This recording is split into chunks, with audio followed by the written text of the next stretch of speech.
the last video, we talked about the definition of a Gaussian process. In this one, we will talk about how to use them for regression.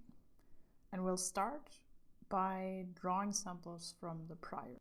You hopefully remember that for drawing samples from a multivariate normal with d dimensions, we are first drawing d samples independently from the standard normal, then perform a Cholesky decomposition of our covariance matrix to get a product of two matrices here, where the matrix L is a lower triangular matrix. And then we compute the sum. We sum our mean vector and take the samples that we have been drawing times the matrix L to get a vector that has Gaussian distribution with mean mu and covariance sigma. Now, when we want to sample from the prior distribution for a Gaussian process, we do the exact same thing. So we have arbitrary points x star. We compute the mean function, usually this is just going to be 0, and the covariance function for x star, which gives us a matrix for which we can use the exact same process with the Cholesky decomposition as for multivariate normals. Usually, you will just use equidistant points for that. So for example, here we used 410 points, or a distance of 0.1 between the different data points. This plot shows 10 different draws from the prior distribution of a Gaussian process, and we use the squared exponential kernel here with a length scale of 0.2 and sigma 2.5. This gray line in the middle is the mean, which we have set to 0. And this light gray part here shows the 95% confidence region around the mean. Now that we have the prior, we have to incorporate our data. So let's say we have training data X, and we have corresponding observation F, so f of X. This is our training data with labels, so to say. And we have test data points x star, for which we would like to infer the function values. So we don't know what f star is, but this is what we want to find out. The Gaussian process then defines a joint distribution for the function values, and that's a multivariate normal with mean and covariance, as it says right here. So we want to infer f star, or as the whole point of doing Gaussian process was to get a measure of uncertainty as well, we want the conditional for f star when we condition on the data that we observe, the function values that we know, and the test data points. From the properties of multivariate Gaussians, we already know that this will also be a multivariate Gaussians. And since we're dealing with basically just multivariate Gaussians, we can just apply the rules for conditioning on them as well.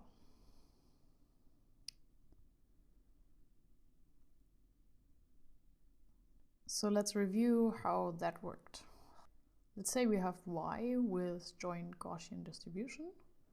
Then the posterior conditional, where we condition y2 on y1, is given by this expression where we have to compute a new mean and a new covariance. You heard about this in the multivariate normal lecture before, that this was a computation that involved the Schur complement for matrices. When we translate the expression that we have just seen to the variables that we're using in the Gaussian process, then we get to this expression. And from this multivariate normal, we can draw samples again. For the data that we've seen in the very beginning, using the exponential kernel with the settings for which we have also seen the prior, this would be the result. Again, derived by taking equidistant point, computing the mean, so this expression, and the covariance, so this part, for all of the points, and then performing Cholesky decomposition, drawing samples from a standard normal and combining it to get the functions that we see here.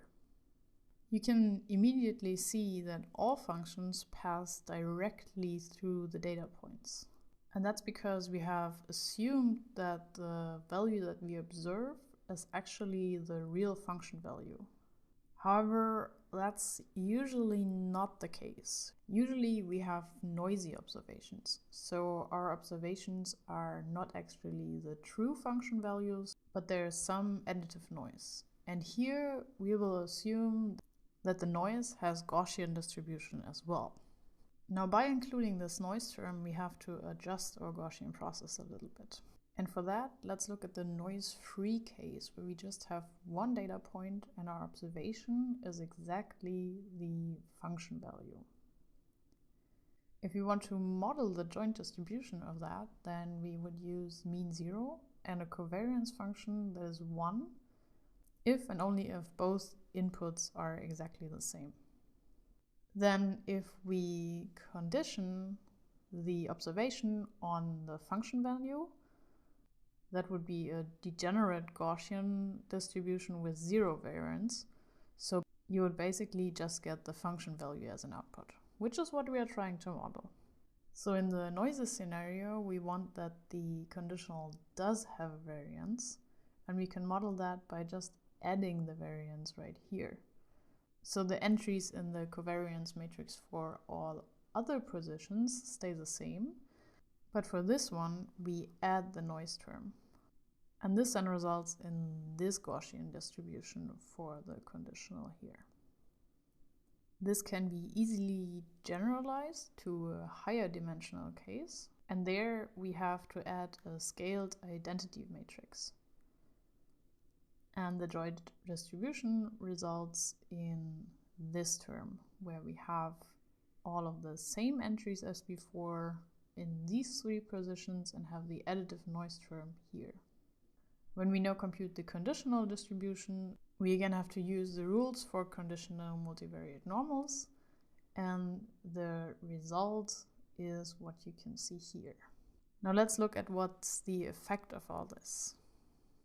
We can see two samples, and as before, the mean and confidence interval for the noisy case in this plot. And you can see that both the drawn functions as well as the mean don't directly pass through the data points anymore.